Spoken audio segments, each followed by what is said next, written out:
Então, boa tarde a todos. É um prazer, não é, estarmos aqui para discutir um pouco essa questão da narrativa fantástica.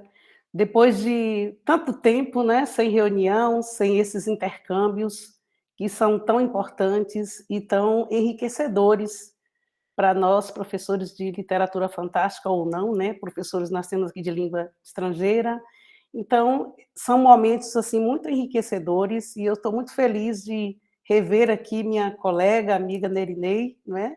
Que tivemos também uma história ali na Unesp, não é? E eu creio que esse momento vai ser muito importante, não é? Vai ser muito enriquecedor para todos nós, vamos trocar, né, nossas experiências. E eu gostaria, então, não é, de começar apresentando aqui as nossas participantes, né? Luena Monteiro Oliveira, né? Maria Eduarda Faria de Azevedo, Gabriele Caroline Inerinei e Andressa Barbosa de Araújo Gouveia. Então, o meu nome aparece no primeiro lugar da lista, mas não precisa necessariamente, tá? Eu gostaria, se alguém quiser iniciar, pode ser também, viu? Não tenho, assim, essa preferência de iniciar os trabalhos, não. Tem alguém que gostaria ou a gente vai seguir a ordem? Vocês é quem decidem aí também, viu?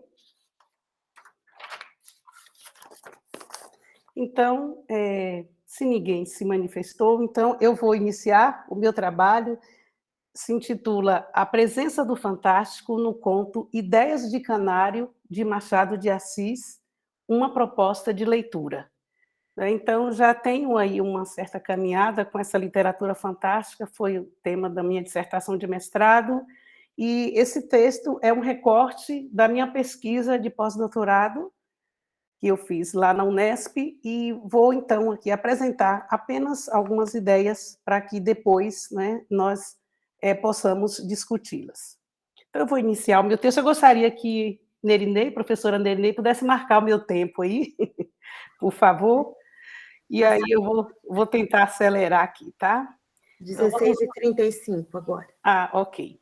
Então, um dos maiores desafios do professor é desenvolver o hábito da leitura, o prazer pelo texto literário e formar um leitor proficiente, apto a ler e interpretar um texto, seja literário ou não. Então, este trabalho propõe discutir a formação do leitor no processo de letramento literário, bem como incentivar a habilidade de leitura. Para tanto, selecionamos o conto fantástico, o conto, né, Ideias de Canário, 1899, inserido na coletânea Páginas Recolhidas, de Machado de Assis, escritor que sempre revelou interesse pela narrativa fantástica ao longo de sua carreira literária, a exemplo de O País das Quimeras, no futuro, né? Uma Excursão Milagrosa, que foi em 1866, Um Esqueleto, no Jornal das Famílias, Sem Olhos, A Chinela Turca, Papéis Avulsos, A Igreja do Diabo, O Capitão Mendonça, no Jornal das Famílias, entre outras, né? Então, são inúmeras as narrativas fantásticas de Machado de Assis. Em sua obra, Do Mundo da Leitura para a Leitura do Mundo, Marisa Lajolo já apontava dificuldades referentes a, abre aspas, o que fazer com o texto em sala de aula, fecho aspas. O professor assume um importante papel como mediador no processo de leitura. No contexto atual, não é uma tarefa simples apresentar proposições de leituras do texto literário para uma geração movida pela tecnologia, onde o impresso é descartado e substituído pelas novidades tecnológicas e pelo midiático. Por outro lado, não podemos dispensar o uso dos aparelhos modernos que constituem recursos para auxiliar no processo de leitura e reflexão do texto literário, impresso ou digitalizado, promovendo discussão, leitura e diálogo, porque, abre aspas, todos lemos a nós e ao mundo, à nossa volta, para vislumbrar o que somos e onde estamos. Lemos para compreender ou para começar a compreender. Não podemos deixar de ler.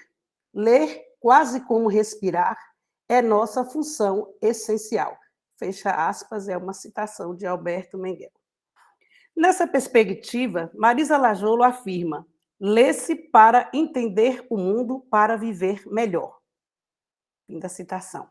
Lemos um livro, uma tela, um filme, enfim, lemos o mundo e, de acordo com o nosso repertório e contexto sociocultural, tecemos uma leitura do mundo, da vida e de nós mesmos.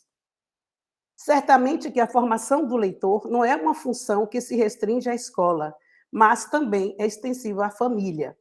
É importante ressaltar o papel do professor nesse processo de formação do leitor, que pode ser implementado com propostas de temas que suscitem o interesse do aluno. Nesse sentido, menciono a proposta pedagógica aplicada pelos alunos do Prof. Letras no campus de Vitória da Conquista, né, por meio de sequências didáticas, nas quais verificamos o interesse do aluno do ensino fundamental pelo estudo da narrativa fantástica, o que levou professores e pesquisadores a resultados satisfatórios no avanço da leitura e na formação do leitor.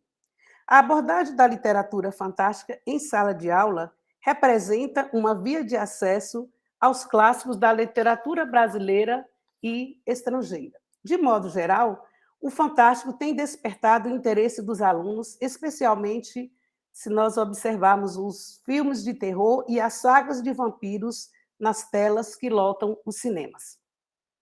Na literatura, o gênero fantástico apresenta diferentes abordagens, porém, a maioria revela um ponto de convergência. Abre aspas. Qualquer narrativa fantástica encena fenômenos ou seres inexplicáveis e, na aparência, sobrenatural. O surgimento do sobrenatural é sempre delimitado num ambiente cotidiano e familiar por múltiplos temas. Fim da citação, está em Furtado, Felipe Furtado. Para o crítico Caluá, o fantástico é ruptura da ordem reconhecida, irrupção do inadmissível no seio da inalterável legalidade cotidiana, e não a substituição total do universo real por um universo exclusivamente maravilhoso. Fim da citação. Para esse autor, a definição do fantástico ainda toma por base a noção de terror, que deve derivar de uma intervenção do sobrenatural, e essa intervenção deve produzir um efeito de terror no leitor. Outro crítico que também reflete sobre a questão da irrupção do sobrenatural é Vaz. Segundo esse autor, abre aspas, o fantástico, em sentido estrito, exige a rupção de um elemento sobrenatural no mundo dominado pela razão. Não é um outro universo que se ergue face ao nosso, é o nosso que paradoxalmente se metamorfoseia, apodrece e se torna outro. Fim da citação. Felipe Furtado, por sua vez, apresenta estratégias utilizadas pelo fantástico para imprimir um caráter de verossimilhança e, para tanto, lança mão de elementos da narrativa que devem atuar em função da ocorrência meta-empírica. Ressaltamos o fato de que alguns críticos definem o fantástico com base na noção de temor e terror, que provoca no seu destinatário. Para Lovecraft, um conto fantástico é muito simplesmente se o leitor experimenta profundamente um sentimento de temor e de terror. Fim da citação. Então, esses critérios propostos para a configuração do gênero não nos parecem apropriados em razão da existência de narrativas que se incluem no fantástico, mas o terror e o temor estão ausentes e essa ausência em nada altera a configuração do gênero. A definição de literatura fantástica proposta por Todorov também apresenta a ideia do surgimento do sobrenatural em um mundo nosso. Cito: somos assim transportados ao âmago do fantástico num mundo que é exatamente o nosso, aquele que conhecemos, sem diabos, sílfides, nem vampiros, produz um acontecimento que não pode ser explicado pelas leis deste mundo familiar. Fim da citação. Todorov, porém, discorda da noção de fantástico fundamentada no terror que o fantástico é capaz de provocar no leitor. Para ele, o fantástico está baseado na hesitação da personagem e do leitor diante do sobrenatural, gerando ambiguidade que deve ser mantida até o final da narrativa. Por sua vez, o crítico Cesarani apresenta contribuições para o fantástico, dentre as quais destacamos os procedimentos formais e estratégias que aparecem com mais frequência nesse gênero, embora esses procedimentos não sejam exclusivos do fantástico. No capítulo 3 de sua obra, né, ele denomina os procedimentos narrativos e retóricos mais utilizados pelo fantástico. O autor também elenca sistemas temáticos recorrentes na literatura fantástica. Outro estudioso, Davi Roas, 2001, é um grande estudioso também do gênero fantástico, apresenta em sua antologia uma seleção das mais representativas vias de acesso ao fantástico que aparecem no século XX. O autor analisa a obra de Todorov, considerada inaugural na investigação da literatura fantástica. Ainda trata das concepções formuladas por Castex, Calois, Vax, Bessier, e examina o fantástico em sua dimensão psicanalítica, né, Bellamy-Noël, na sua dimensão linguística, Campra, ficcional, Reis, ou como expressão de autoridade, Jackson e Nandorfai. Na última seção da antologia, há uma possível resposta a um problema fundamental: a inadequação da definição de Todorov para algumas manifestações da literatura fantástica no século XX. Já os artigos de Alazrak e Teodósio Fernandes propõem definições de dois novos caminhos para o fantástico, denominados, respectivamente, neofantástico e realismo maravilhoso. Roas observa que a maioria dos críticos coincide em um ponto, né, central: a condição indispensável para se produzir o efeito do fantástico é a presença do fenômeno sobrenatural. No entanto, o estudioso adverte que nem toda literatura em que tem a presença do sobrenatural é considerada fantástica. Além do elemento sobrenatural, a participação do leitor é fundamental para a existência do fantástico. Nessa perspectiva, menciona o autor Machado de Assis que, em suas narrativas literárias, soube explorar esse viés de maneira eficaz. A trajetória literária de Machado de Assis apresenta uma visão, uma vasta temática, e na qual destacamos a literatura fantástica como um filão que aparece já em seus primeiros textos. Na narrativa Ideias de Canário, o autor reitera a forma de selecionar o narrador que narra seu relato a vários amigos, a um público, tal qual ocorre nos textos Sem Olhos e Um Esqueleto. No texto em estudo, temos um narrador inicial que cede a voz ao protagonista. Cito um trecho do conto. Um homem, dado a estudos de ornitologia, por nome Macedo, referiu a alguns amigos um caso tão extraordinário que ninguém lhe dera crédito. Alguns chegaram a supor que Macedo virou o juízo. Eis aqui o resumo da narração. Fecha aspas. Identificamos inicialmente uma situação de limite e de fronteira, né, e aqui é uma denominação que Cesarani usa, posto que a personagem virou, entre aspas, virou o juízo segundo a opinião do narrador. O tempo da narração também é diferente do tempo dos acontecimentos. E eu cito um trecho que diz: no início do mês passado, disse ele.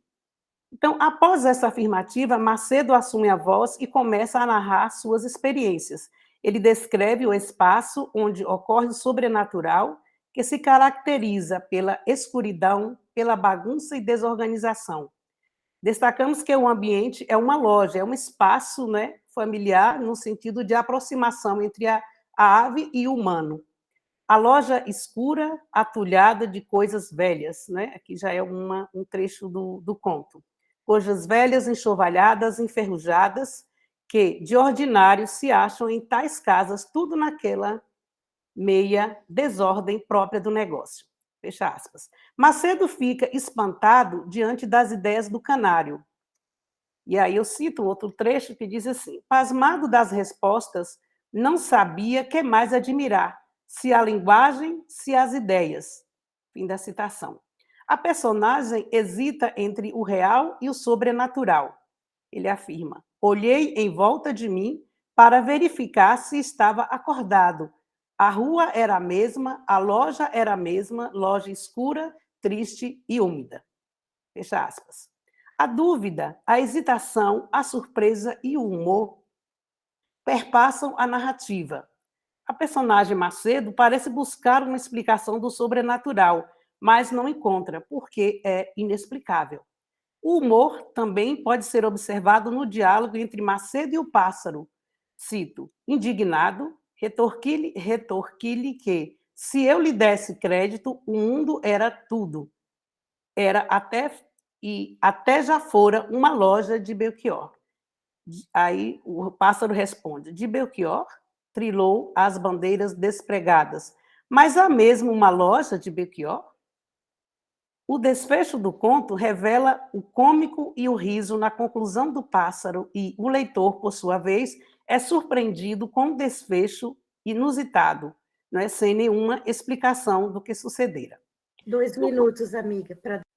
Misericórdia. Então, deixa eu só falar aqui rapidamente que o conto, eu ainda faço uma relação do conto com a sátira Menipeia, né, que a gente observa que há uma questão aí também, né, presente nesse conto de Machado de Assis. Então, eu vou para o finalzinho aqui.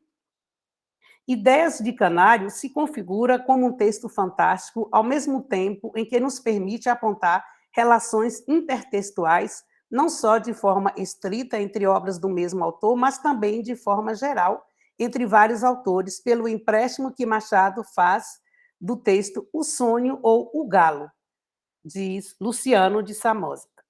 A presença do sobrenatural se configura na narrativa porque ocorre a transgressão das leis que organizam o mundo natural do mundo natural. Ou seja, como explicar no texto a presença de um pássaro que fala, discute, expõe ideias filosóficas? O insólito se estabelece na narrativa.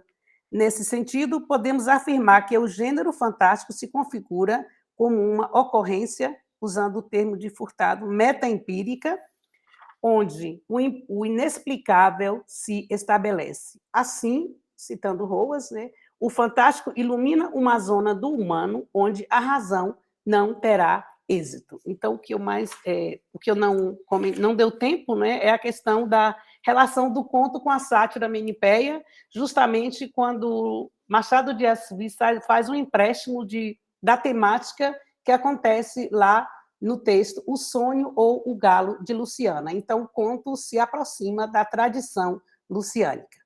Obrigada aí, então, viu, minha amiga Nerinei? Então, agora nós vamos passar para a segunda, né, apresentadora, que é Maria Eduarda Faria de Azevedo, né, a leitura do Fantástico em Ursas de Scliar. À vontade, Maria Eduarda. Boa tarde, pessoal, tudo bem? Boa tarde. Eu vou fazer a apresentação aqui dos slides.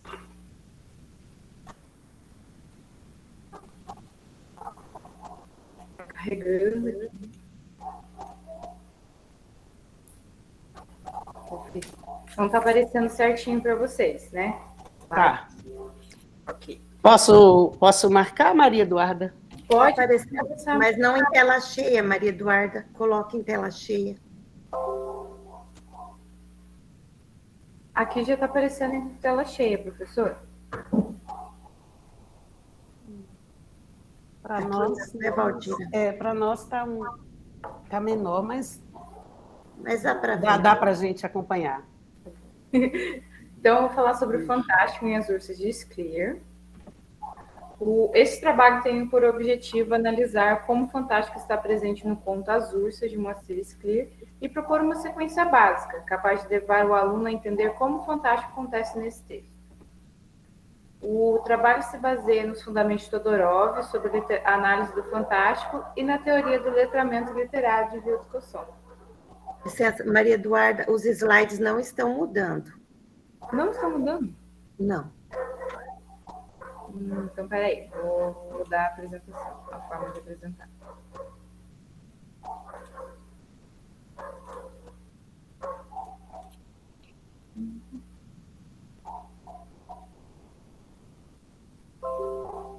Agora, no caso, vocês estão vendo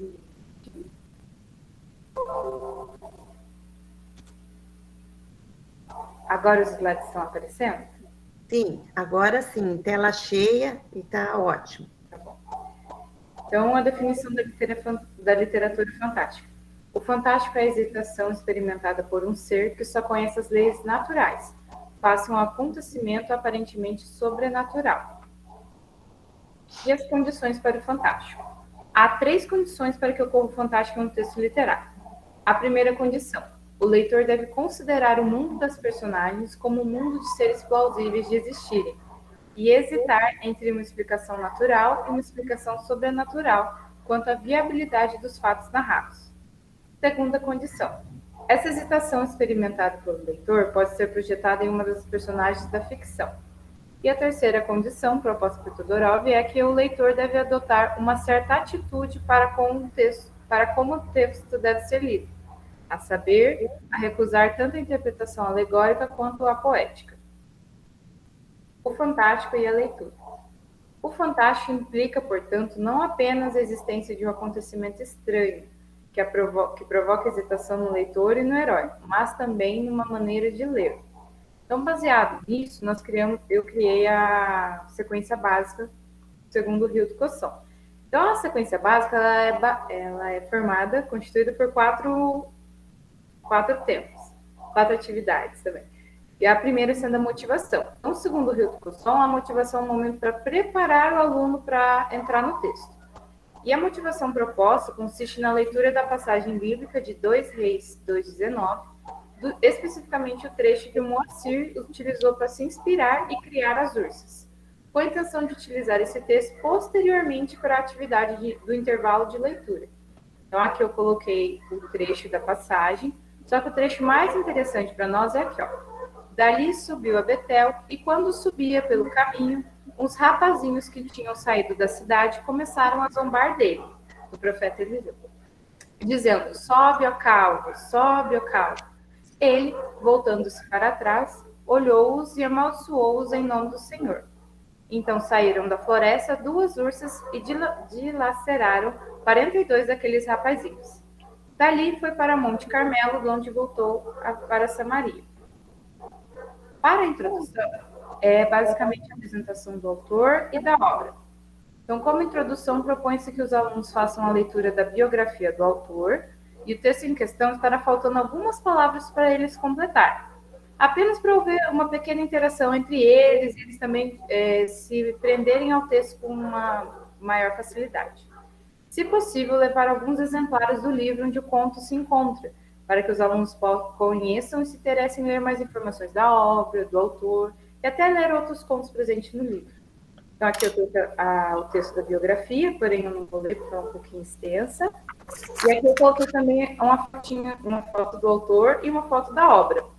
Então, essa é a foto do Moacir, e ela é uma foto concedida ao site da Academia Brasileira de Letras. Então, é importante ligar para o aluno quem é o autor da obra, para que ele conheça, para que ele coloque um rosto naquele nome que ele está lendo.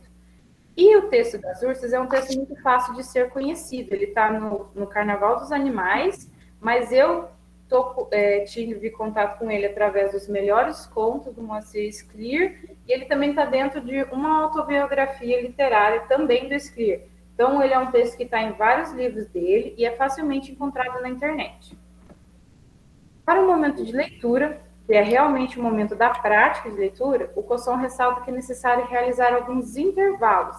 Esses intervalos, então, são praticamente atividades que é para o professor ir acompanhar a evolução dos alunos. Então, como o texto das ursas se passa apenas como um conto, a gente apenas fez um intervalo. Se fosse um texto maior, poderia ser 2 ou até 3 intervalos. Para este momento, propõe-se uma leitura silenciosa inicialmente, seguida depois de uma leitura em voz alta pelos alunos voluntários. Como atividade de compreensão do texto, os alunos receberão algumas cartas com perguntas de diferentes níveis: decodificação, compreensão, interpretação, além de quatro cartinhas sem perguntas nenhuma para que eles possam elaborar suas próprias perguntas. Os alunos poderão, então, responder em casa para que eles expressem suas opiniões individuais, sem comparar com os colegas, que isso é muito comum. Então, quando a gente dá uma atividade, os alunos ficam: o que você colocou na 2? Então, para que isso não ocorra, essa atividade deve ser feita em casa para que eles tenham suas próprias ideias e compreensão sobre o texto. Aqui eu coloquei também o trecho das ursas, também não vou ler para não estender muito tempo, mas o interessante é que é um conto cíclico. Então, aqui no começo a gente vê o mesmo início, o mesmo final da passagem bíblica, que é o profeta Eliseu está a caminho de Betel, o dia é quente, insetos zumbem no mato, o profeta marcha em passo acelerado, tem missão importante em Betel. De repente, muitos rapazinhos correm no encalço, gritando, sobe calvo, sobe calvo. Volta-se Eliseu e amaldiçoa-os em nome do Senhor. Pouco depois, saem do mato 2 grandes ursas e devoram 42 meninos, 12 a menor, 30 a maior. E aqui Moacir, então, ele elabora sobre o que acontece com os meninos depois que eles foram comidos pelas ursas. Então, os 12 que foram comidos pela menor, eles morrem porque a ursa tem uma digestão ativa, e já os 30 que ficaram na maior não morrem. E ali eles criam, quando eles percebem que eles não vão morrer, eles começam então a criar uma cidade. Passa o tempo e como não morre, eles se animam, conversam, riem, fazem brincadeiras, pulam, correm, jogam-se detritos e restos de alimento. Então eles começam a se organizar como uma cidade. Eles criam as casinhas, as cidadinhas, com casinhas muito bonitinhas, pintadas de branco, a escolinha, a prefeiturazinho, o hospitalzinho. Tudo o autor é o diminutivo. Aqui eu trouxe como exemplo as cartas de interpretação.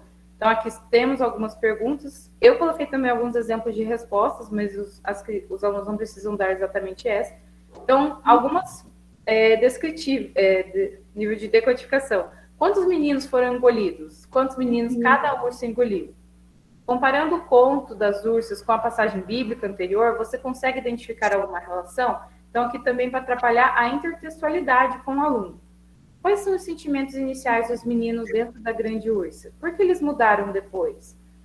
Segundo o texto, onde que acontece o início da história? Então, aqui são várias perguntas, trabalhando tanto a criticidade do aluno, quanto também a decodificação.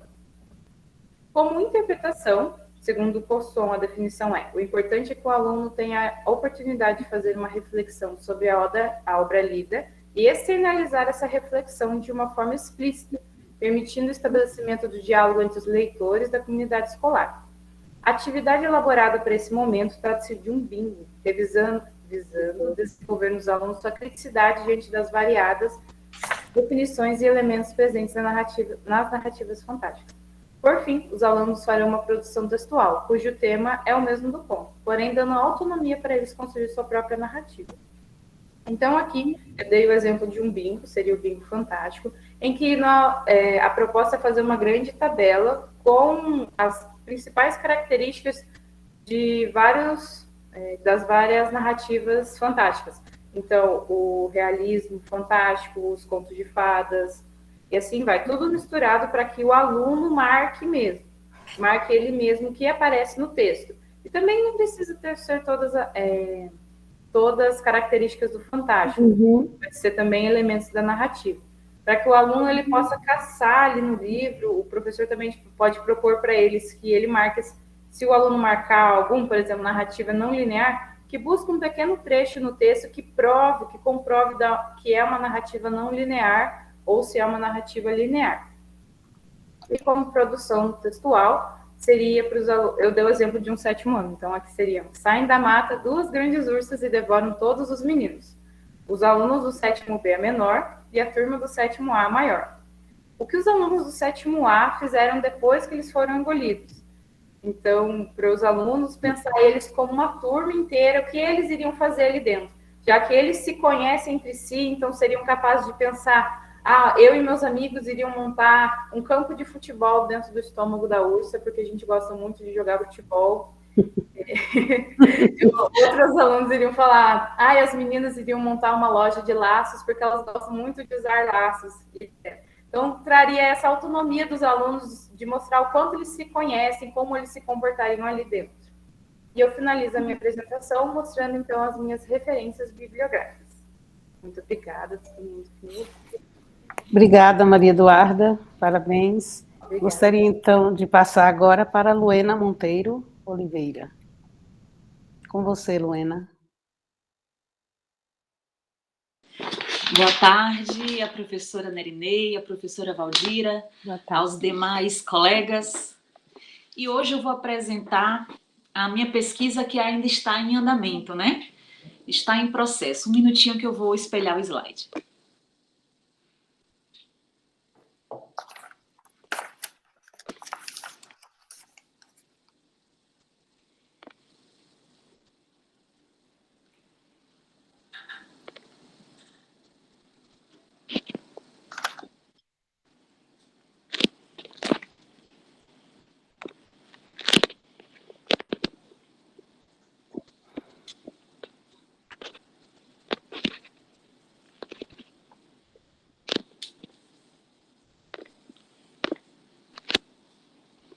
Todos veem o slide? Sim? Ainda não. Vamos lá, então. Ainda não? Ok. Ok, então, vamos lá. Bem, o tema da minha pesquisa, eu fiz uma pequena datação aqui para apresentar para vocês, mas o tema da minha pesquisa é uma proposta de narrativa, né? Trabalhar com a narrativa do Fantástico numa turma de 9º ano do Ensino Fundamental 2, com a obra Casa de Bonecas, de Patrícia Esteban Erles, tá? Então, vamos lá. O conto em Esteban e a formação do leitor por meio do círculo de leitura. Eu sou Luena Monteiro Oliveira, sou estudante, sou mestranda da UEMP e a minha orientadora, a professora Nerinei Bellini. Bem, a presente pesquisa tem como objetivo demonstrar como a experiência do círculo de leitura, proposto por Cosson, pode contribuir não apenas para a formação de leitores, mas também para a formação de indivíduos, social e criticamente mais ativos, quando colocados em contato com o texto literário no âmbito escolar, especificamente em uma turma do 9º ano do Ensino Fundamental 2.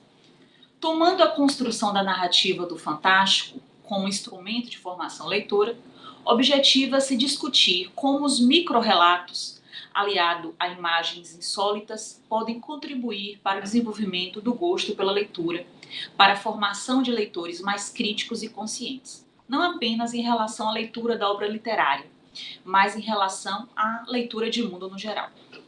As condições humanas, como o sofrimento, o abandono, a morte, a loucura, são temas presentes que podemos encontrar nos contos da escritora espanhola, a Patrícia Esteban Erles, presentes no livro Casa de Bonecas.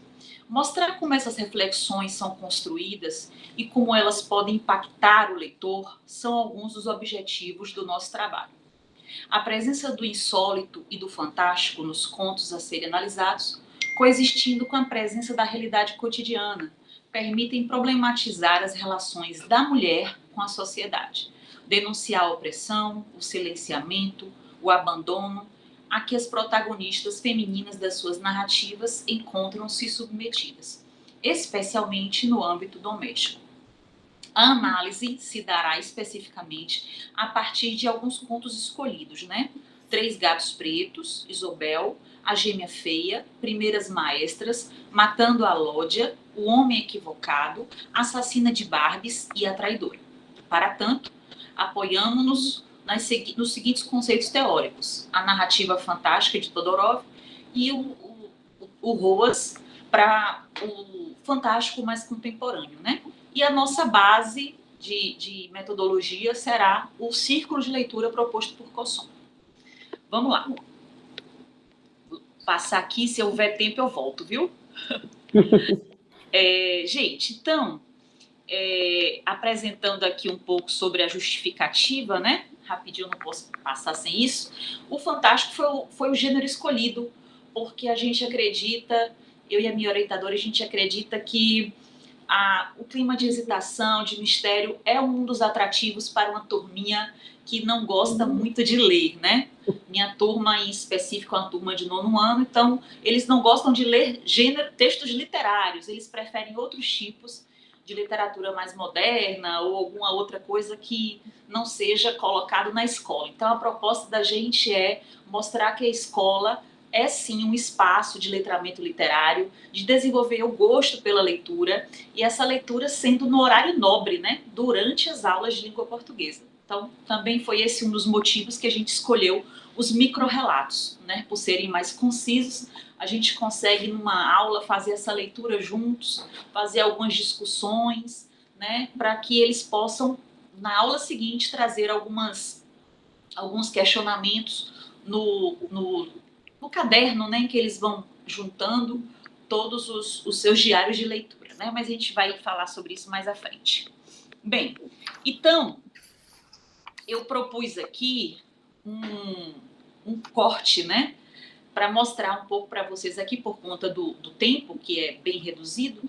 Então, eu vou mostrar aqui um pedacinho da minha sequência didática, já que o trabalho ainda está em andamento, né? Então, é uma turma de 9º ano do Fundamental, e a proposta é que a gente faça uma leitura do texto, né, do livro Casa de Munhecas, e a gente propõe que essa sequência, né, essa pesquisa se estenda durante 24 aulas, essa aplicação. A obra é A Casa de Munhecas, a autora é a autora Patrícia Esteban Irlez, é uma autora muito conhecida, muito premiada, muito requisitada no círculo do fantástico feminino, né, contemporâneo. Ela é muito apaixonante, né? Então, daqui a pouco eu falo, mais para frente, falo mais um pouquinho sobre ela. Aqui um comentário que fizeram, né, numa revista, Patrícia Esteban Irlez, a linguagem que aprisiona a verdade e a beleza é um dos grandes mistérios que ainda não consigo explicar a mim, né? Então, esse é um traço que vale a pena, quem não conhece, conhecer aí a escritora, que infelizmente ainda não está traduzida para o português, mas que vale muito a pena, porque é uma escritora muito influente, né, no fantástico contemporâneo hispano-americano. Vamos lá. Dentro dessa proposta, pessoal, eu fiz um recorte. Então, eu já pulei a motivação, né, também uma sequência que apesar de ser o círculo de leitura, a metodologia base, mas dentro do círculo a gente propõe uma sequência. Então, eu fiz um corte aqui. Eu já passei para mostrar para vocês a introdução, né? Então, conhecendo a autora e a obra, construindo hipóteses de leitura a partir da obra física. Então, a gente previu que para a introdução, que a gente deveria usar uma aula, né? Então, o objetivo é apresentar fisicamente a obra, chamando a atenção para os elementos paratextuais do livro, além de preparar o estudante para a construção e hipótese de leituras. Esse livro, não, como já tinha falado anteriormente, ele não está traduzido no Brasil, então a gente só consegue do Brasil e-book. Então, trabalhamos com esse livro, distribuir os e-books, né, o PDF. Não temos o livro físico, infelizmente, não temos o livro físico, que seria tão importante, mas que por uma questão de grande riqueza, né, estética da obra, a gente acabou privilegiando essa obra, e está sendo muito interessante, porque os meninos acabam tendo contato com o PDF em espanhol, e na escola que eu dou aulas não tem a língua espanhola, e eles estão buscando, né? Então é mais um motivador para conhecer outra cultura, conhecer, né, uma nova língua. Então eles estão lá tentando traduzir os contos. Então esse primeiro momento seria para analisar a capa, né, verificar todos os elementos. O livro é muito bonito, muito bem ilustrado todo nas cores magenta, branco, preto e tons de cinza, né? Então essas cores também têm uma simbologia, têm uma referência ao universo feminino, né? Aqui, mais à frente, nós temos a folha de rosto, que, né, temos coloquei também alguns elementos, algumas imagens de dentro do livro, né? Já nesse primeiro momento que eu faço um espelhamento do slide, né? Justamente para provocá-los, né? Sobre essas personagens, do que será que fala Casa de Munhecas, né? Então, esse primeiro momento é um momento de provocação mesmo. E aqui nós temos um outro momento que é para falar, né, para apresentar a autora. Então, nesse momento, a gente acessa a internet junto com os meninos e faz uma pesquisa básica sobre a autora, conhece algumas obras dela, conhece... Vamos fazendo esse desvendar juntos, né? A Patrícia Herlez é professora, a Patrícia Herlez também é jornalista, e ela é escritora de várias outras, não só do gênero fantástico, mas não só do microcontos, né? Microrrelatos. Ela também escreve novelas, né? Escreve romances. Aqui, observe que eu já pulei para a atividade 10, né? Nessa atividade 10, que eu trouxe só para ilustrar, eu falo um pouco sobre esses elementos paratextuais, né? Fazendo algumas reflexões, algumas provocações para o debate, né? Considerando os elementos externos, né? Capa, ilustração. Você acredita que o título Casa de Munhecas está adequado para o livro? Como você imagina os personagens desse conto? Características físicas, personalidades, ambientes que frequentam? Então, o meu objetivo aqui com essa atividade é fazer com que eles anotem no seu diário de leitura, né, essas supostas, né, essas ideias que aparecem, para que mais adiante, quando eles forem ter contato de fato com o livro, eles possam contestar, né, e ver o que se confirma, o que é que muda, mas é esse momento de sedução. Nesse momento também, na atividade 11, eu proponho eu já tinha falado antes, mas aqui não está mencionado, sobre o diário de leitura, né? Então, sempre eu vou fazendo esse contraponto, porque o Hildo Cosson coloca como uma atividade básica, necessária, né, de todos os passos da sequência serem colocados no diário de leitura, para que a gente possa ver essa evolução do aluno, né, desde o primeiro momento da sequência até o final, para fazer esse comparativo. Bem, tô andando muito rápido, gente? Não, por mim tá bem. Vamos lá. Então, aqui no segundo momento, eu já passo para leitura e interpretação, né, propriamente dito. Então, eu pulei aqui a motivação, só para mostrar para vocês, eu já fui para a introdução, e aqui a leitura dos contos, propriamente ditos, né? Histórias para se ler em círculo. Os objetivos aqui são promover a leitura compartilhada da obra selecionada, possibilitar ao aluno identificar os elementos do fantástico que o autor emprega para construir uma atmosfera de suspense, a fim de despertar a sensação de desconforto, repulsa, o sentimento de medo e, ao mesmo tempo, a curiosidade do leitor.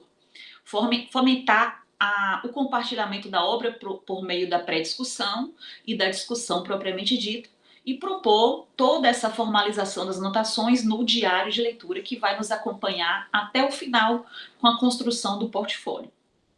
Então, esses são os nossos objetivos básicos, né? Porque o grande objetivo do estudo é proporcionar a formação leitora, né? Despertar o gosto do leitor, e para isso a nossa cartada é o fantástico, né? Acreditamos que o fantástico causa através desse estranhamento, desse desconforto, pode proporcionar curiosidade de leitores de 14, 15 anos. Bem, atividade... Luena, desculpa, 3 minutos, viu? Certo.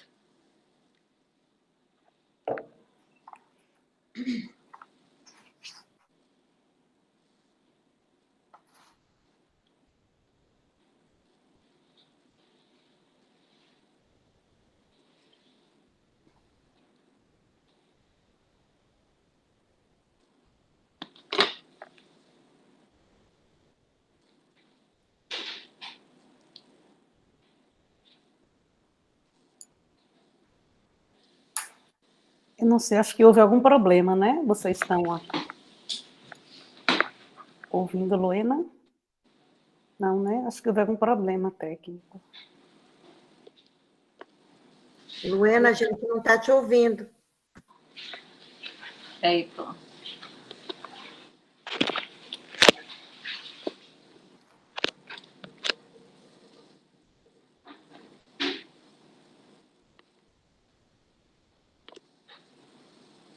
Vocês me ouvem agora?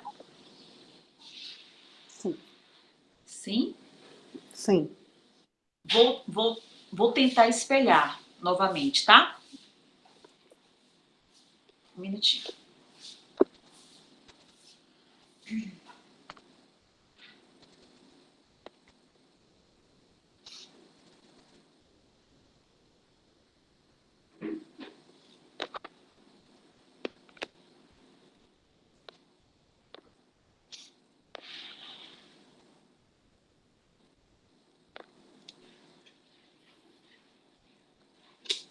Espelhou, Pro?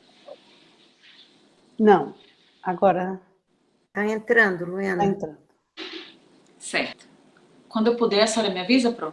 Por favor. Ok. Ok. Vamos lá. Então, na atividade 13, eu já proponho a leitura dos contos, né? Dos contos propriamente ditos da obra.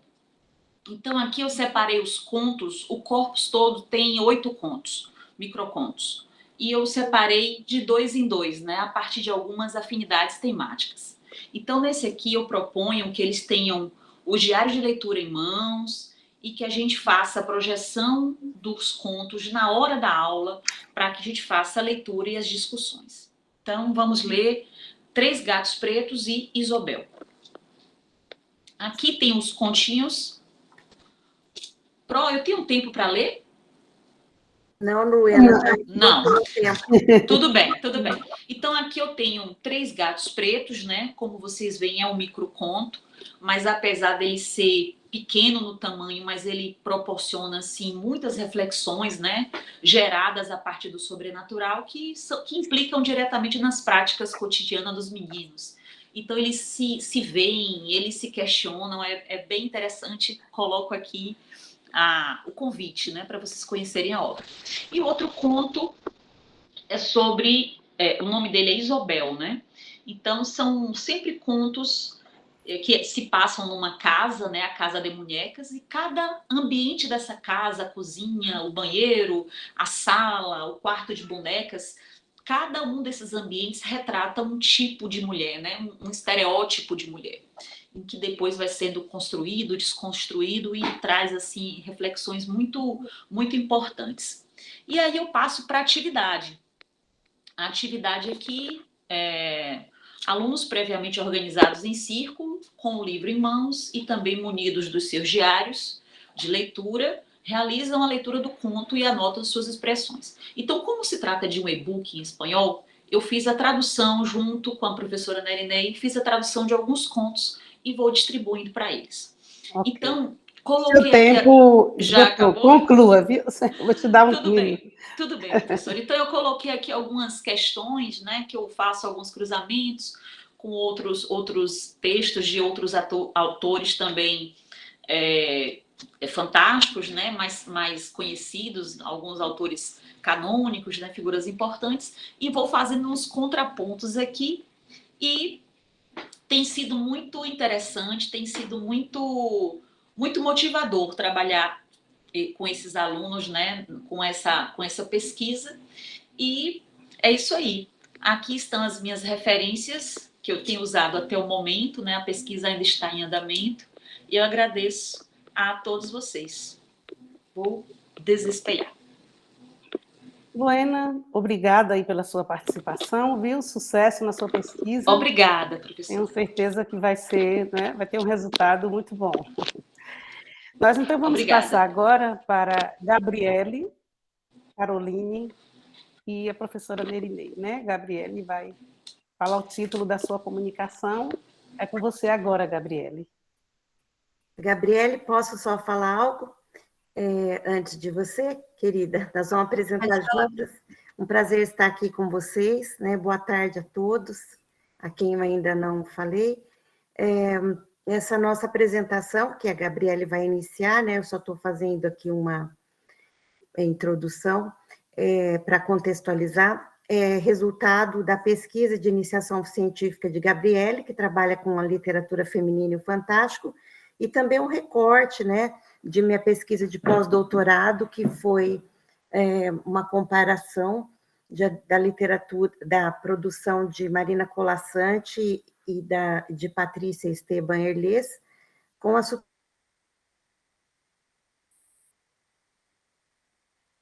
supervisão do professor Davi Rô. Está tendo uns cortezinhos aí, professora. Professora Nerinei? Está tendo uns cortes aí na sua fala.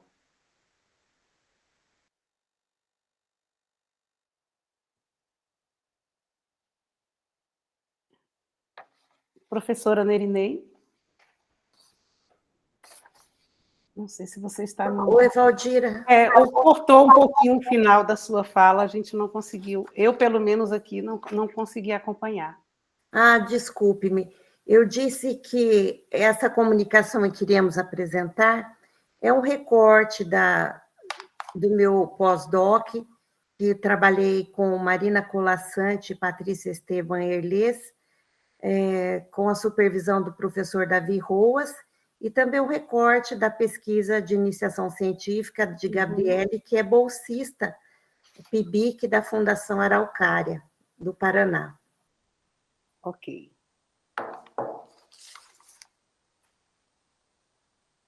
Então, a Gabriele, né? Vai. Bom, boa tarde. Eu sou a Gabriele.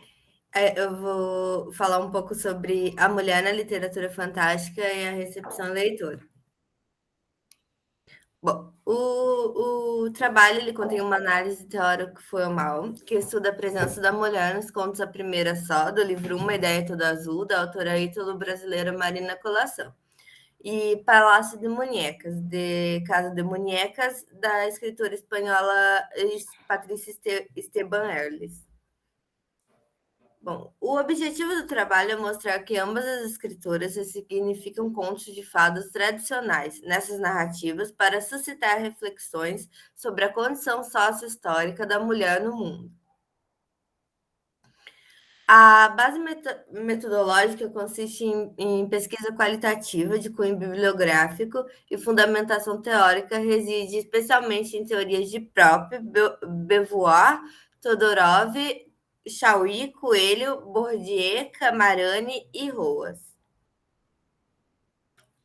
Os resultados pretendidos, a análise empreendida aqui resultará em reflexões críticas sobre a ideologia dominante quanto ao papel imposto à mulher.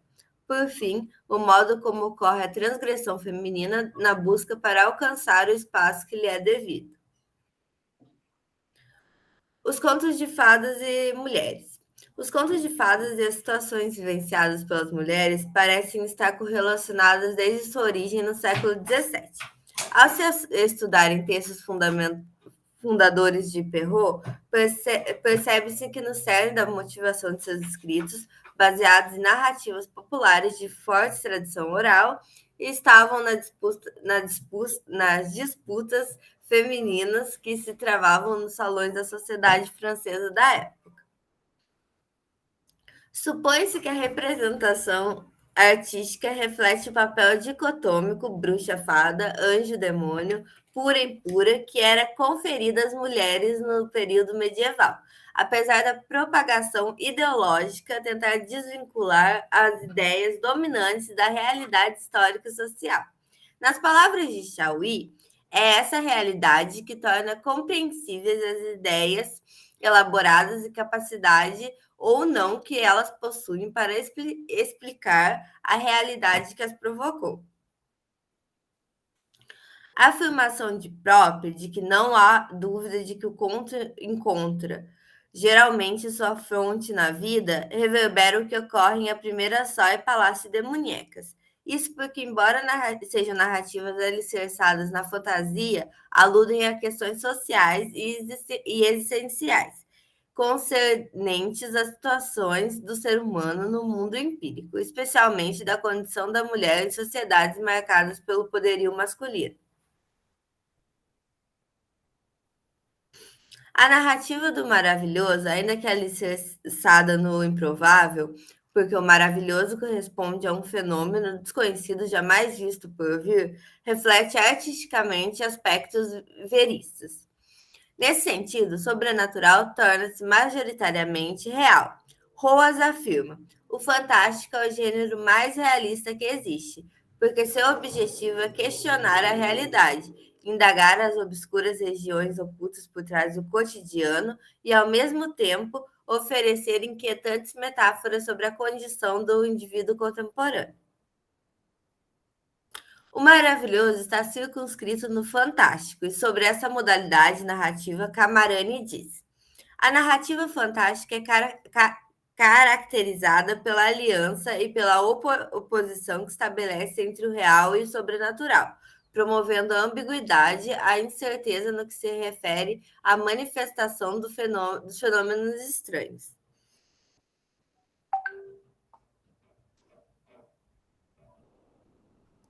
Agora eu vou dar sequência à apresentação.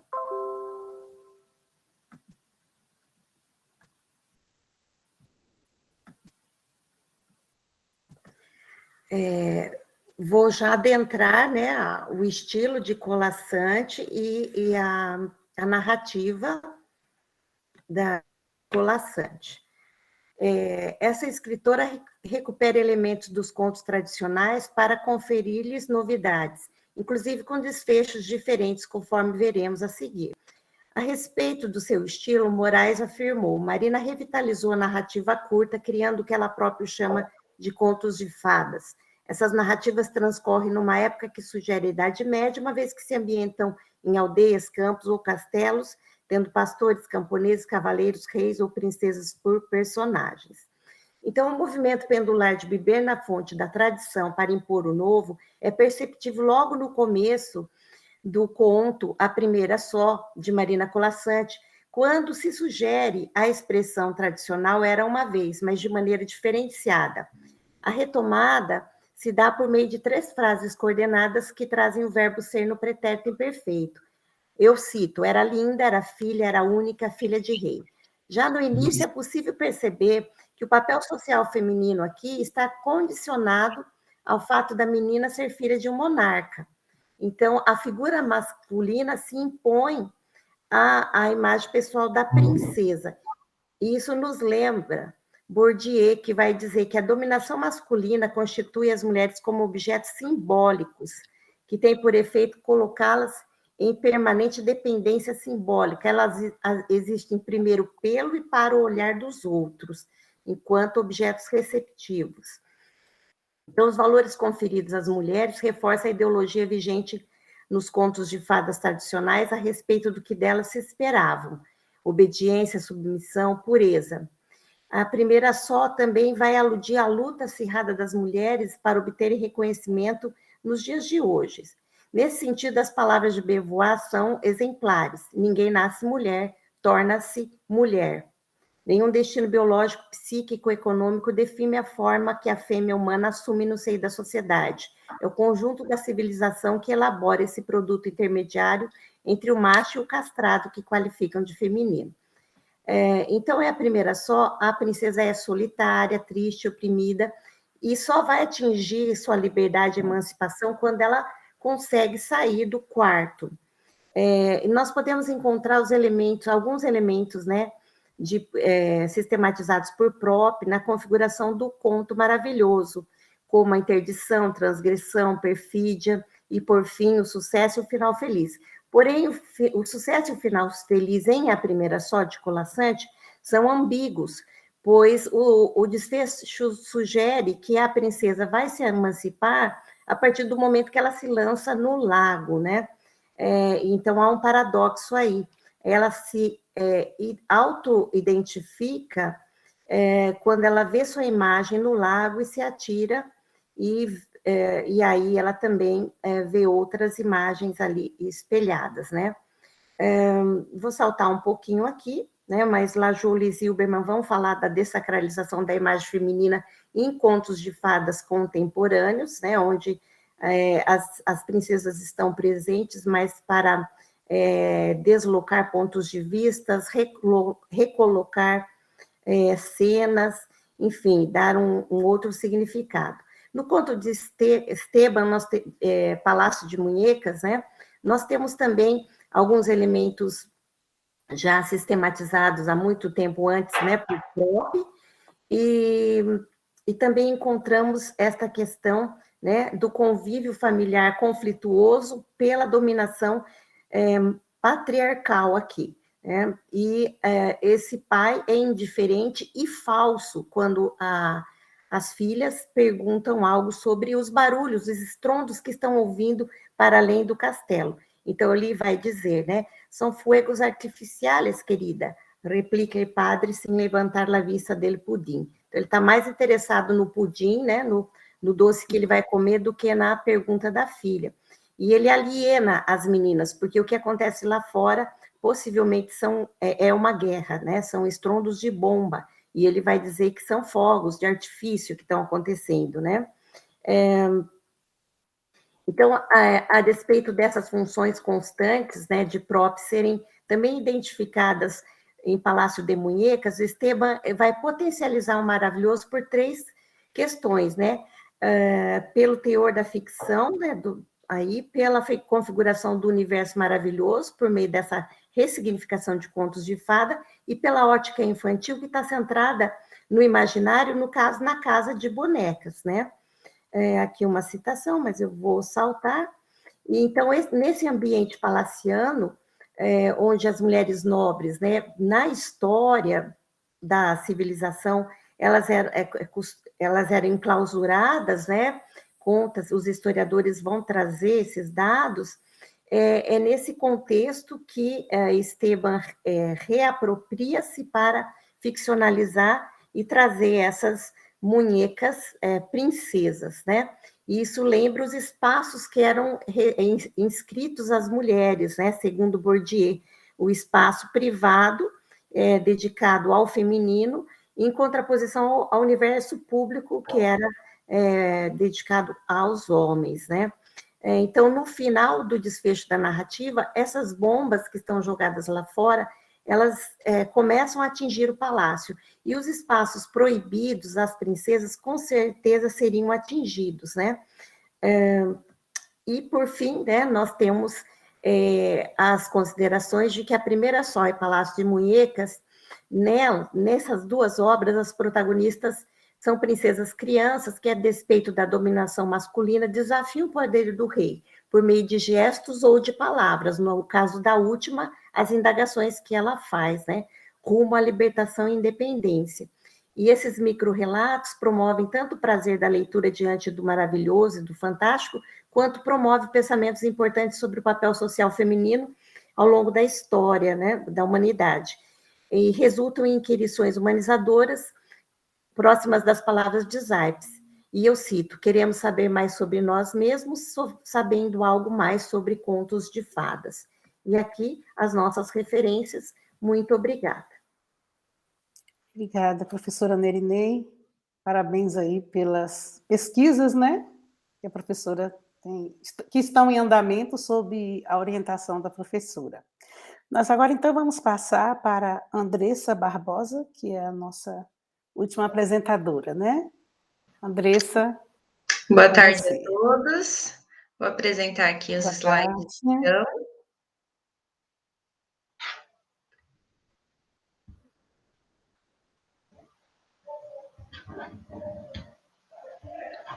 Está aparecendo aí? Tá certo? Sim. Então, a minha pesquisa tem como título Contos Maravilhosos Africanos e Ensino de Literatura para Crianças, uma proposta didática de leitura. Bom, a proposta de leitura literária apresentada por este trabalho é parte integrante de uma pesquisa apresentada ao mestrado profissional em Letras em Rede, o Prof. Letras da UEMP, em Cornélio Procópio, finalizada no ano de 2021. Pesquisa esta que foi orientada pela professora Nerinei, que acabou de apresentar aqui no simpósio. Os contos selecionados são de autoria do Rogério Andrade Barbosa, sendo eles Amigos, mas não para sempre, e o Jabuti de Asas, que compõem a obra Contos Africanos para Crianças Brasileiras, e os contos Por que a Galinha de Angola tem Pintas Brancas, e Por que o Porco tem Focinho Curto, inseridos em Outros Contos Africanos para Crianças Brasileiras, também de autoria do Rogério. O trabalho objetivou contribuir, mediante a leitura, análise e recontação de contos africanos, para a conscientização e o aprimoramento das relações étnico-raciais no entorno escolar. Pretendeu ainda abranger os 4 eixos que fundamentam o ensino de língua portuguesa na educação básica, que é a oralidade, a leitura, escrita e análise linguística. A pesquisa, que partiu de uma abordagem qualitativa de cunho interventivo, está em consonância com as leis 10.639 de 2003 e 11.645 de 2008, que determinam a obrigatoriedade do ensino de história e cultura afro-brasileira e indígena na educação básica. A pesquisa apresenta uma proposta de trabalho aplicável e coerente, seguindo os critérios de competências e habilidades presentes na Base Nacional Comum Curricular, a BNCC de 2018. Vale destacar que a pesquisa, né, o meu projeto de pesquisa, intervenção e didática para o mestrado, foi pensado inicialmente em ser aplicado na turma na qual eu lecionava, né, que era um quarto ano do ensino fundamental. Essa é a proposta do Prof. Letras, né? Porém, veio a pandemia e foi impossível aplicar a pesquisa nos moldes que eu havia planejado, nós havíamos planejado, né, eu e minha orientadora, no ensino remoto. Então, qual foi a nossa alternativa, né? Ao invés de analisarmos os resultados obtidos com a aplicação dessa intervenção, nós analisamos e identificamos as competências e habilidades da BNCC em cada uma das atividades com os contos maravilhosos. Tá? Então, o caderno didático traz toda essa análise que vai ajudar o professor que dela fazer uso. A pesquisa embasa-se ainda nas concepções de letramento literário de Cosson, 2014. A proposta didática dirige-se aos anos iniciais do ensino fundamental, especificamente aos quartos e quintos anos. A proposta didático-metodológica também busca possibilitar que os educandos reconheçam os elementos que compõem o gênero conto, assim como os elementos maravilhosos existentes nos textos, característicos da oralidade e do folclore africano, bem como suas importantes influências na constituição do povo brasileiro.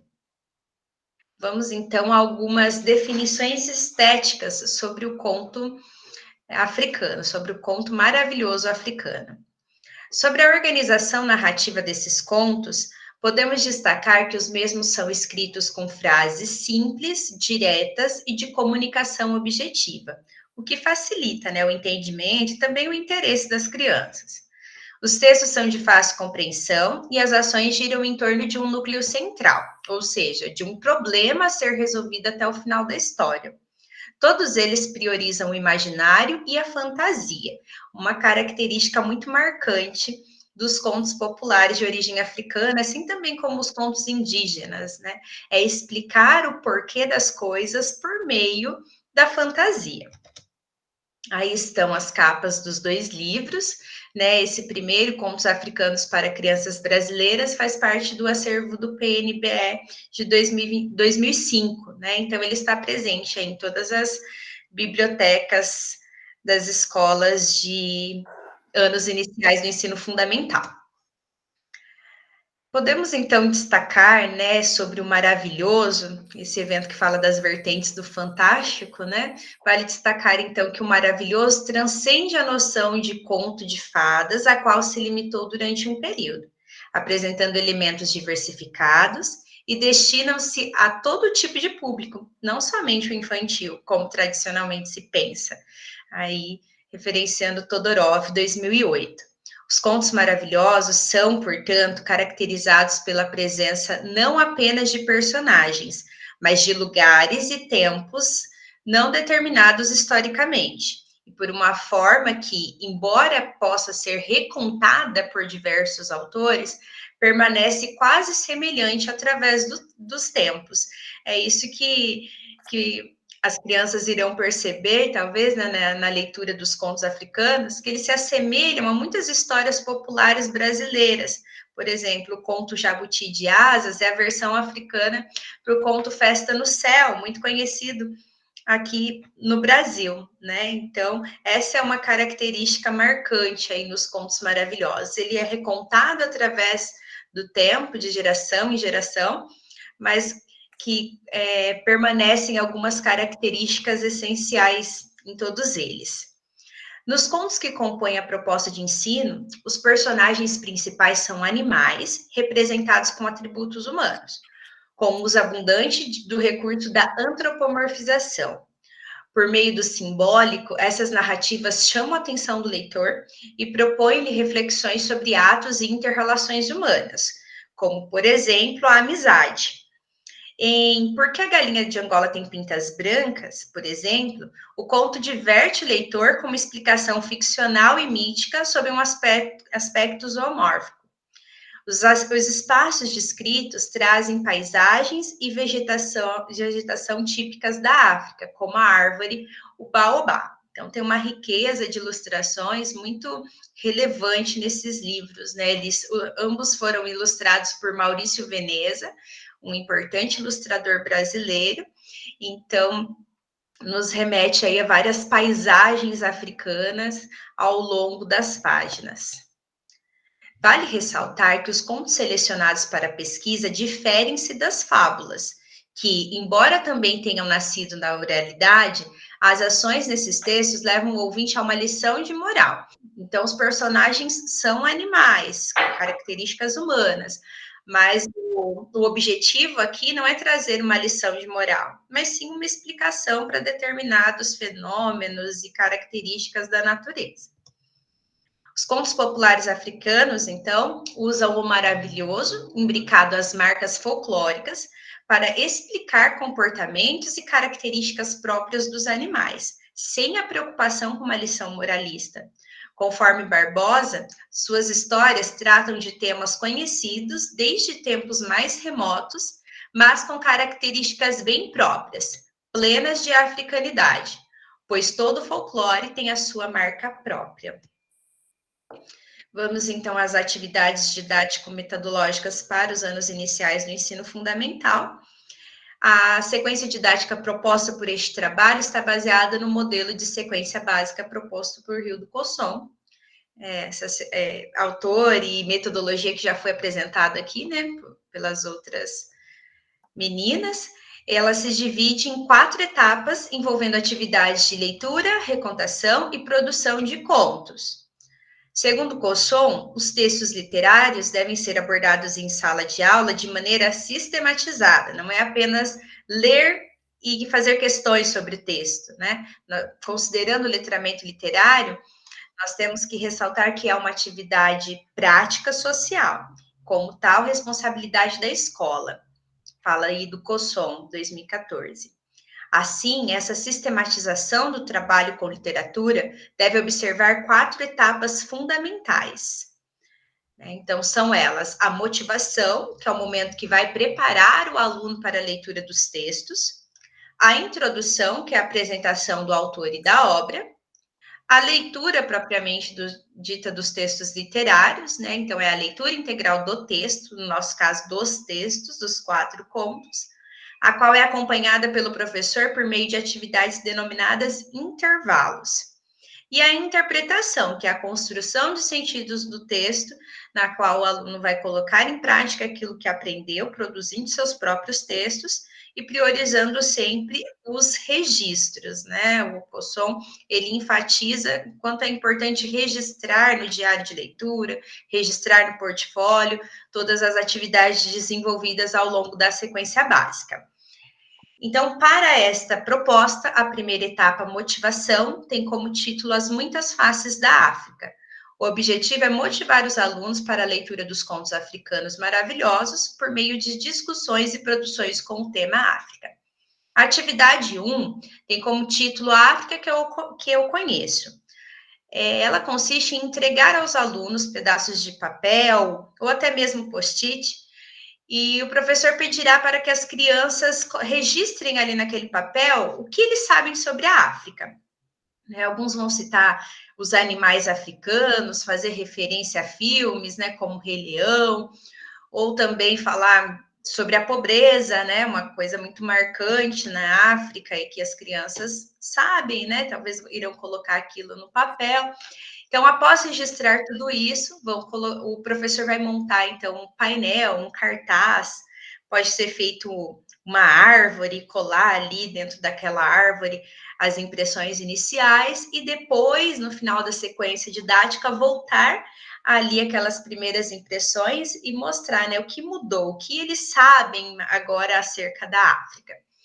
A segunda atividade são a apresentação de 2 vídeos. Os alunos assistirão a 2 vídeos relacionados ao continente africano, com o objetivo de ampliar seus olhares acerca daquilo que eles já mostraram saber sobre a África.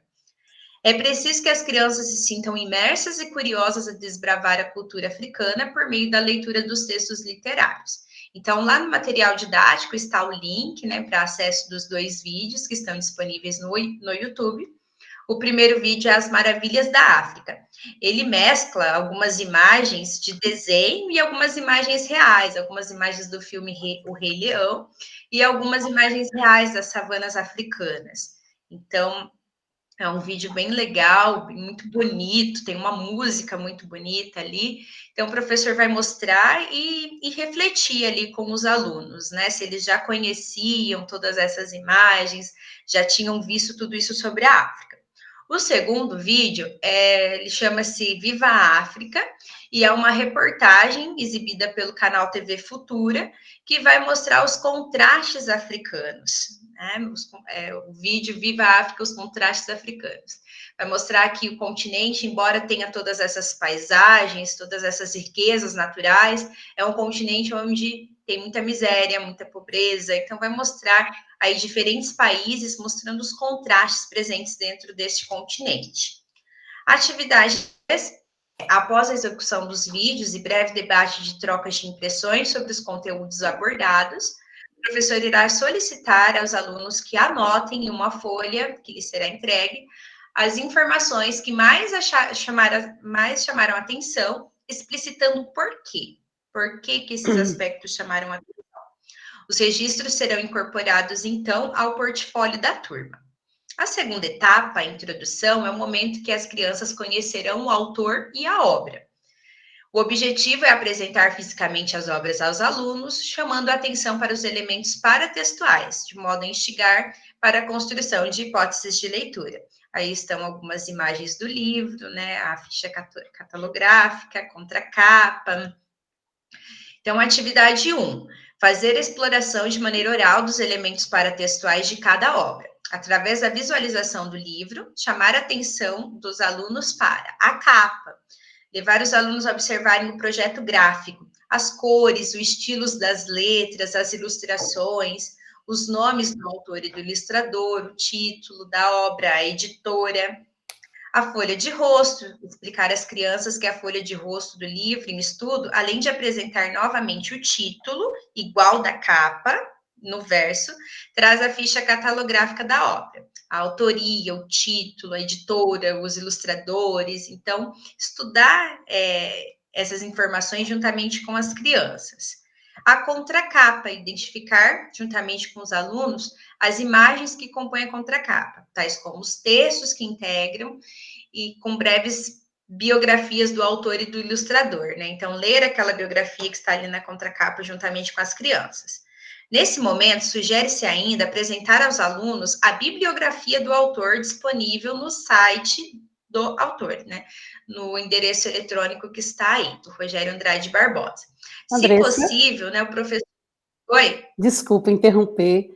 3 minutinhos, tá bom? Então, se possível, mostrar aí as imagens que estão lá no site, né, para as crianças. O Rogério, ele trabalhou como voluntário das Nações Unidas em Guiné-Bissau. Então, essas narrativas, elas foram mesmo coletadas diretamente lá com as crianças, os griots, contadores de história, né? Então, ele reconta aquilo que, de fato, ele vivenciou.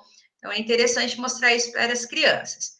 Depois, nós chegamos, então, à interpretação, na qual a leitura e interpretação, né, a terceira etapa, no qual será lido, então, na íntegra, os 4 contos, né, os 2 livros, e através dessas atividades, o professor ele vai, então, identificar juntamente com as crianças os elementos da narrativa, o tipo de narrador. Essas imagens estão lá no caderno didático, tá, pessoal? A organização do enredo da narrativa. E através do material didático desenvolvido a partir desse estudo, o professor ainda vai poder fazer gancho com outras disciplinas, né? Lembrando que é um estudo direcionado às séries iniciais do ensino fundamental. Então, tem a preocupação de se trabalhar história, geografia, ciências, além da língua portuguesa. Então, no primeiro conto, Amigos, mas não para sempre, o professor vai poder explorar os alimentos de origem africana. Lá no conto Jabuti de Asas, as diferenças, então, entre animais, né? Entre a tartaruga, o cágado e o jabuti. A partir do conto Por que a galinha de Angola tem pintas brancas, conhecer as características de outros países lusófonos, né? Conhecer os outros países que falam língua portuguesa, além do Brasil e Portugal. A partir do conto Por que o porco tem focinho curto, conhecer as características de animais tipicamente africanos. O conto vai falar do chacal, né? Então, mostrar outros animais típicos africanos para as crianças. A última etapa é a produção textual, na qual as crianças irão recontar o conto africano. O objetivo é revisar as características do gênero e promover a produção de um reconto popular africano. Lá no material didático está, então, as etapas que o professor irá seguir para essa produção. As considerações finais, podemos, então, dizer que a riqueza de saberes a serem explorados através da leitura dos contos populares africanos leva-nos a concluir que, assim como a pesquisa oportunizou-nos refletir e aprender ainda mais sobre a riqueza de saberes contidos na cultura popular africana, a proposta de ensino possibilitará o apoio para o desenvolvimento de atividades ricas, eficazes e prazerosas para alunos e professores que futuramente delas desfrutarem. Aqui estão as referências. Obrigada pela atenção. Parabéns, Andressa. Então, nós vamos passar agora para uma próxima etapa, que é justamente a etapa das discussões, né? Uma etapa que eu considero também salutar. E se alguém tiver alguma pergunta, nós podemos discutir agora.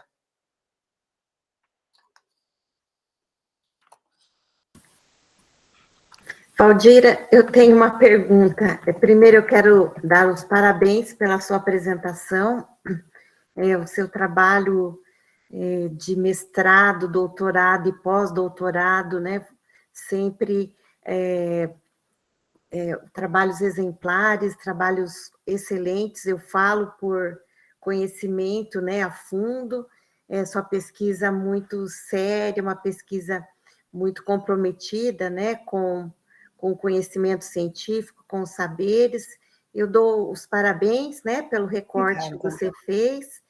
E gostaria só que você falasse um pouquinho, né, mais sobre a leitura, né? O seu trabalho, você frisou bem a questão da formação do leitor literário por meio da narrativa fantástica de Machado de Assis, né? Então, trabalhar o fantástico em Machado de Assis também é algo muito relevante, porque embora haja muitos estudos, essa vertente não é tão né, assim, privilegiada, né? Eu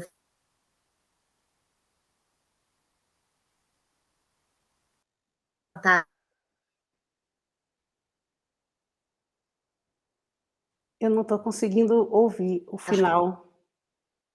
Não sei se vocês conseguiram, se é a minha internet.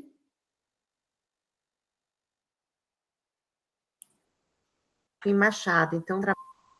Ai, desculpe, meu caí, né? Acho foi um pouco no final, eu não consegui ouvir. A internet não está das melhores hoje aqui.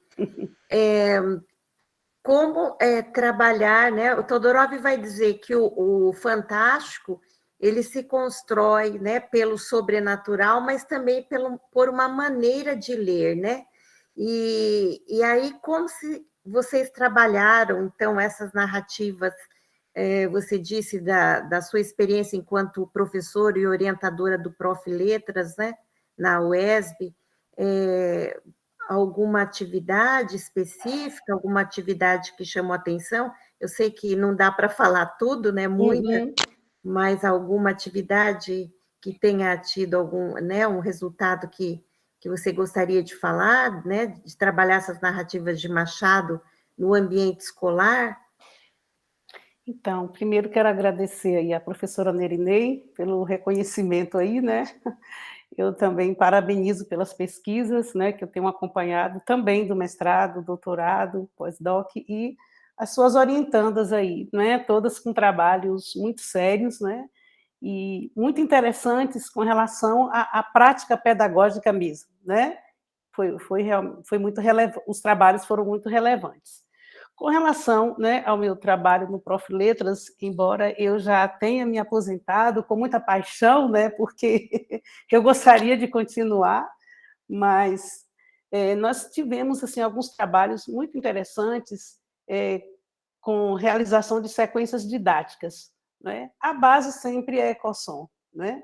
E assim as minhas orientandas introduziram, né, os textos de Machado, vários textos, elas ofereceram uma seleção, né, de textos para os alunos, levaram Machado, Clarice, né, levaram outros autores, até autores estrangeiros, né, levaram, e os alunos trabalharam, então, com esses textos, e teve uma pesquisa que trabalhou com Machado, que foi muito interessante, porque ela levou à questão também da intertextualidade, né, mostrando para o aluno que, quando se lê um texto, né, literário, vou citar literário, você não lê apenas aquele texto que está ali, você lê outros textos, né? Porque às vezes alguém pode perguntar, mas como trabalhar a intertextualidade com o aluno do ensino fundamental? Né? Como abordar essas questões?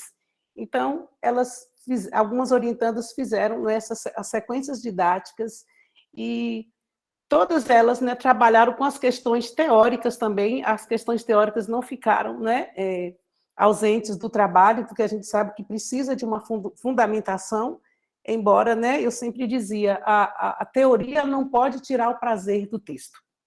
Né? O texto ela vai trazer a teoria, vai apontar como se o próprio texto indicasse o caminho. Qual teoria a gente vai seguir? Mas assim, elas trabalharam com algumas teorias, né? Por exemplo, a teoria do fantástico, a teoria da intertextualidade, e essas duas teorias caminharam bem, né? Caminharam juntas, né? E elas descobriram, né, pelos resultados das pesquisas, que de fato, né, conseguiram trazer o aluno para o espaço da leitura, né? Às vezes o aluno ele não tinha interesse pela leitura, e alguma das apresentadoras falou nessa relação, né, de o problema não é o texto, apenas apresentar o texto, mas como esse texto vai ser trabalhado, né? Então, assim, foram pesquisas muito interessantes, todas elas estão no site da UESB, do Prof. Letras, né?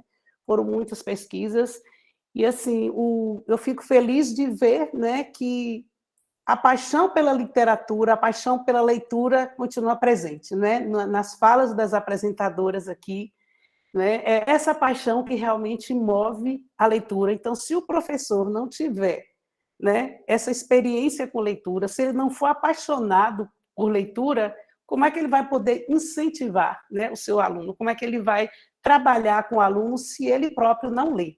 Né? Então, essa era uma questão que eu sempre discutia também com os alunos do Prof. Letras, os mestrandos, justamente por isso, né? Eles precisavam, de fato, ter um repertório de leitura para, então, né, poder incentivar os seus alunos nessa prática, que a gente sabe que a leitura, a literatura, especialmente, né, tem um espaço muito pequeno, né, nas escolas. Eu não falo do espaço físico, que também é um problema, né, a questão das bibliotecas, mas eu falo na questão do espaço mesmo, da leitura, do incentivo, né? Então, a gente percebe que o aluno do Prof. Letras, ele tem conseguido mudar essa realidade, né? Por quê? Porque quando ele parte para a sala de aula com uma sequência didática, com, né, uma proposta organizada, isso vai gerar uma mudança, né, no hábito de leitura dos alunos. Isso vai, na verdade, gerar o hábito, né? Porque às vezes o aluno não tem o hábito, e eu até falei, não é apenas a questão da escola, porque às vezes em casa o pai não lê, a mãe não lê, ninguém lê, e o aluno vai chegar na escola com um repertório muito escasso, né? Então aí entra o papel da escola, né? E eu assim, fiquei muito feliz em perceber, né, em todas as apresentações assim, que a paixão pela leitura ela continua viva, né? E o fantástico é uma via, como eu disse, as próprias apresentações mostraram que a literatura fantástica ela é uma via justamente de acesso não apenas a escritores brasileiros, né? Mas para escritores estrangeiros também. Não sei se alguém tem mais alguma pergunta ou se eu respondi a sua. O professor fala demais, né? Não tem jeito. Obrigada, Valdir, respondeu sim. E parabéns pelo simpósio, viu? Parabéns por fomentar, né, discussões e trabalhos tão bons, né, tão profícuos. Obrigada. Eu não sei se alguém tem mais alguma questão. Se não tiver, eu gostaria também de saber, né? A gente estabelecer esse intercâmbio, não é? A gente sempre fala em intercâmbio, que a gente ficou esse tempo todo com o ensino remoto, né? Inclusive, eu tive uma orientanda que também teve que fazer a pesquisa de forma remota, né? Foi muito difícil, mas ela conseguiu. Mas como tem sido, né? Como são os resultados de vocês aí no Paraná, né? Essa pergunta é para mim ou é para a Andressa, para quem?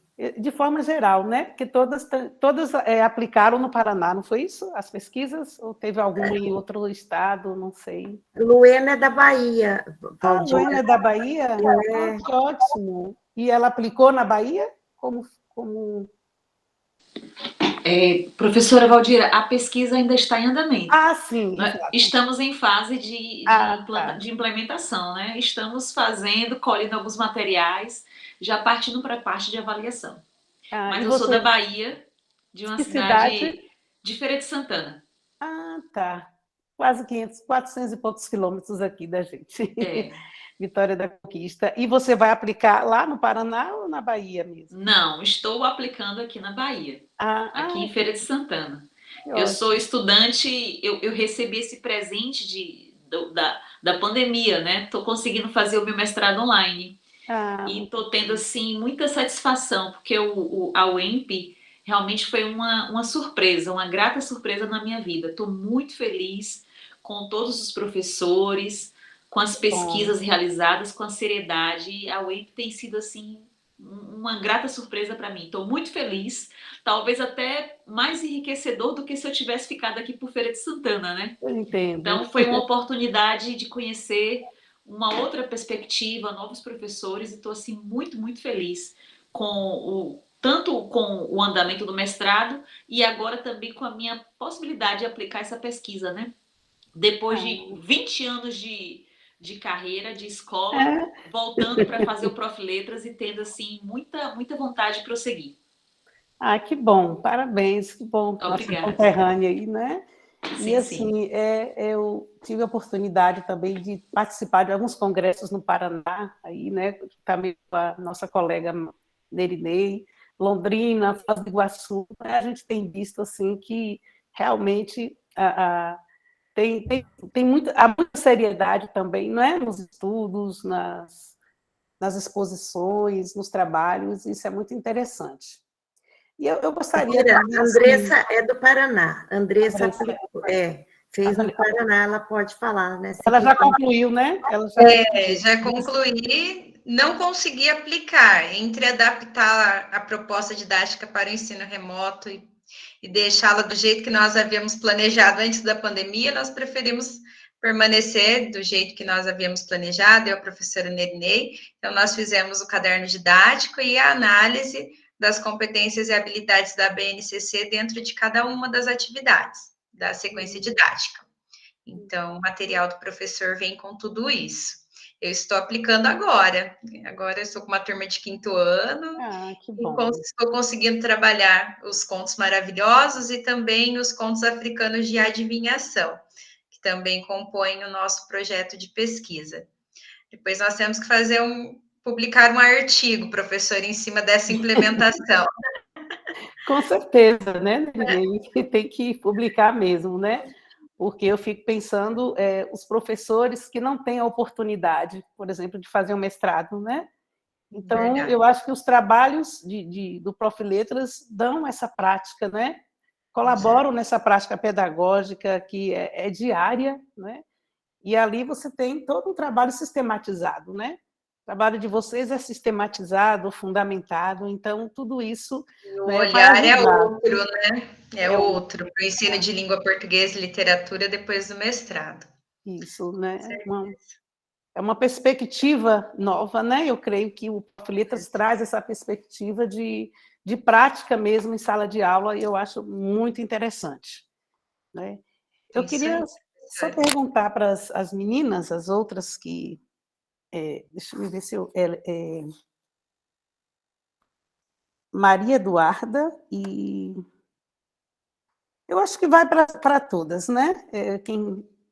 Não quero especificar alguém, mas assim, eu vi que vocês trabalham com textos novos, novos no sentido de serem pouco divulgados, né?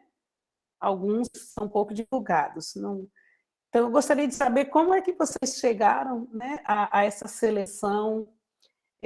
Houve uma participação dos alunos nessa seleção, vocês apresentaram os textos e foi uma seleção de imediata dos alunos. Né? Teve alguém que trabalhou com texto africano, né? Como Assis Clia. Então, assim, o Sclia, eu creio que já seja talvez mais conhecido, né, do que os outros. Maria Eduarda, está aí ainda, querida? Ah, Ela Valdira. saiu, não foi? Eu acho que ela saiu. Não, ela está aqui, elas já estão no ônibus, porque elas moram longe da universidade, e esse horário, às 6h10, elas já estão dentro do ônibus vindo para as aulas, sabe? Que começam às 7h30.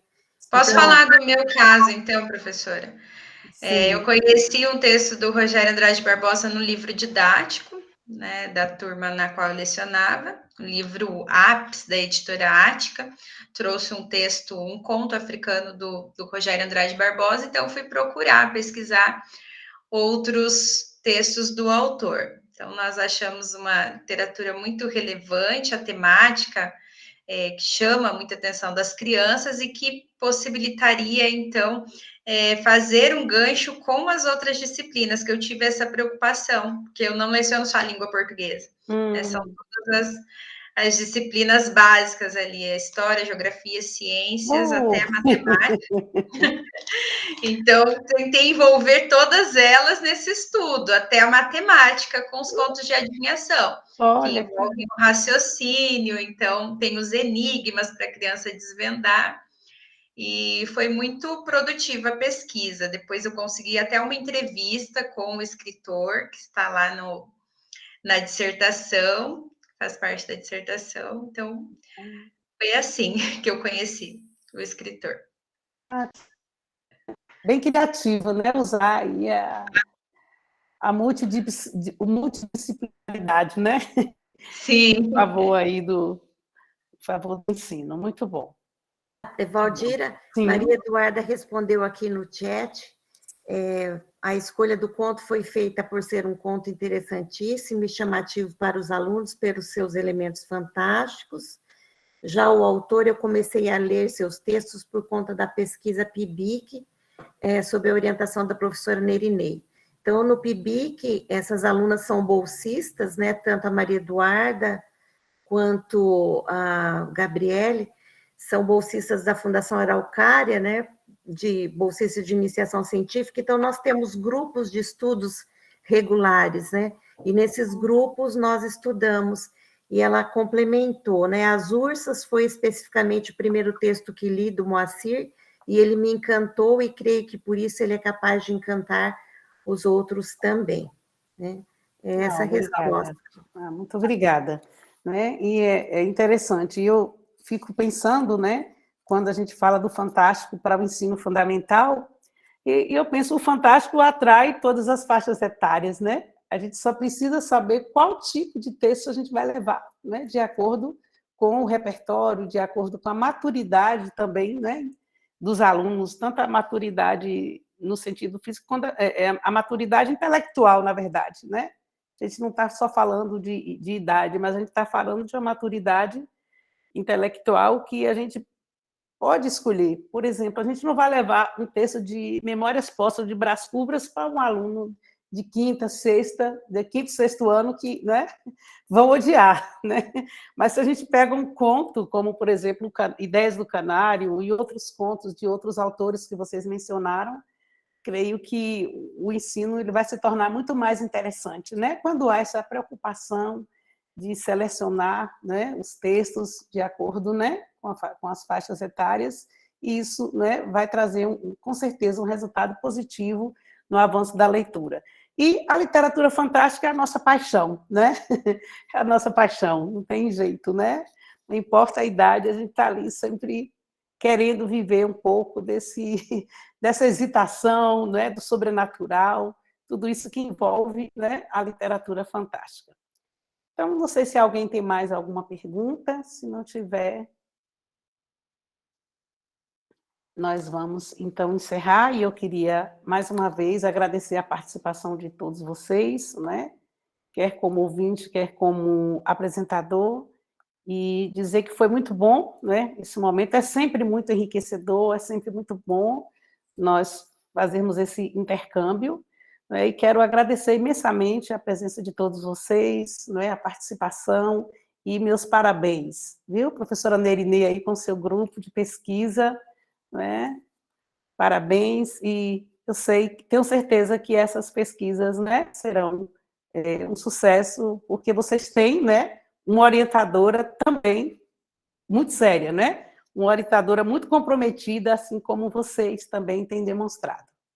Tá? Então, muito obrigada por tudo, né, e até a próxima. Nós teremos, né, a conferência de encerramento daqui a pouco também, não sei se vocês vão poder participar, mas ela começa às 18h30. Então, gente, um abraço, viu? Até a próxima. Obrigada aí. Tchau.